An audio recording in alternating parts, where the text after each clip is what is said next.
Hey guys, in this video I'm going to show you how to set a default folder view for all folders in Windows 11. So in order for us to get this done, I have opened this particular folder here and we're going to work our way through here.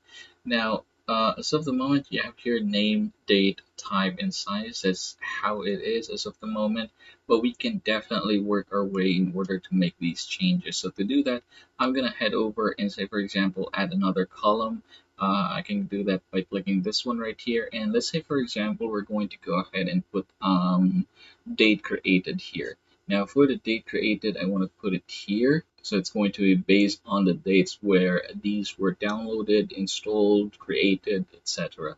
Now, if say, for example, you are satisfied here, or let's try to make this different. Okay, there we go.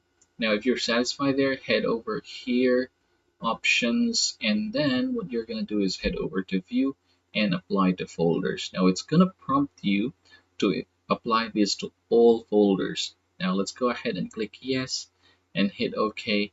All right, now once that is done, you can see that now this changes is taking effect.